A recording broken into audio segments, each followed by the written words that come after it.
நாளுக்கொரு நல்ல பங்கு. யாத்ராகமத்திலிருந்து தின தியானங்கள். மே 9.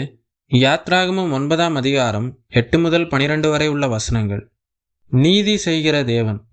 அப்படியே அவர்கள் சூளையின் சாம்பலை அள்ளிக்கொண்டு பார்வோனுக்கு முன்பாக வந்து நின்றார்கள். மோசே அதை வானத்துக்கு நேராக இறைத்தான். அப்பொழுது மனிதர் மேலும் மிருக ஜீவன்கள் மேலும் எரிபந்தமான கொப்புளங்கள் எழும்பிற்று. வசனம் 10.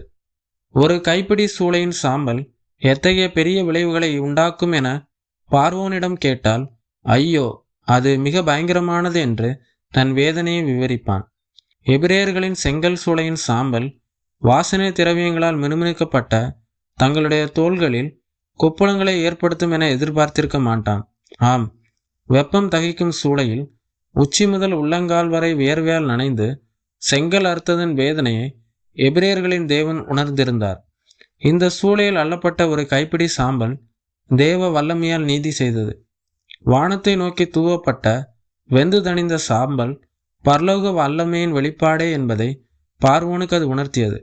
சாம்பல் தூசியாக மாறி காற்றில் அடித்து செல்லப்பட்டு மனிதர்கள் மற்றும் மிருகங்கள் மீது கொப்புளங்களை வரவழைத்தது. சாம்பலோ தூசியோ இவற்றை அடித்து செல்லும் காற்றோ அவருடைய வார்த்தைக்கு கட்டுப்பட்டவையே. ஒன்றுக்கும் உதவாத குப்பையில் போடப்படுகிற தூளும் சாம்பலுமாய் இருக்கிற அடியேன் என்று ஆபிரகாம் தன்னுடைய தாழ்மையை வெளிப்படுத்தினான். இத்தகைய தாழ்மையான பாத்திரமும் வானத்தின் தேவனுக்கு நேராக தன்னை அர்ப்பணிக்கும் போது அவரால் தேசமெங்கும் கொண்டு செல்லப்பட்டு தன்னுடைய நோக்கத்தை நிறைவேற்ற பயன்படுத்தப்படும். நொறுக்கப்படுதலின் ஆசீர்வாதம் என்பது இதுவே. இந்த நேரத்தில் நம்முடைய நண்பர்கள் அந்த மந்திரவாதிகள் எங்கே போனார்கள்? தங்களுடைய கொப்புளங்களுக்கு மருந்து போட்டு கொண்டிருந்தார்கள். மோசேக்கு முன்வர வெட்கப்பட்டு ஒளிந்து கொண்டார்கள். இவர்களுடைய வேலை இவர்களுடைய எஜமானான பிசாசின் வேலையைப் போலவே குறைபாடுகளையும் இயலாமையையும் வெளிப்படுத்தின.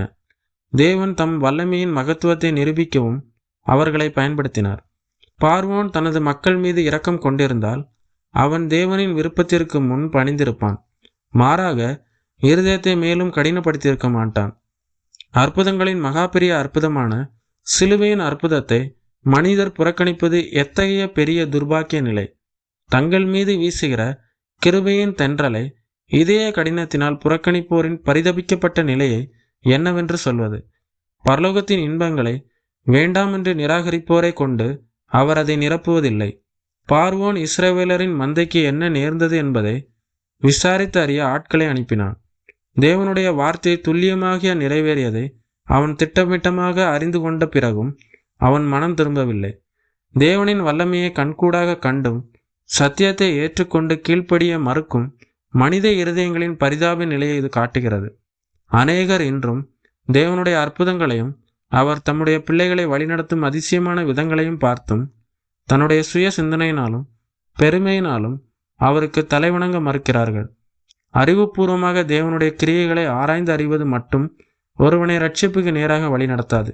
தாழ்மையோடு அவருடைய சித்தத்திற்கு தன்னை அர்ப்பணிக்கும் இருதயமே இன்றியமையாது.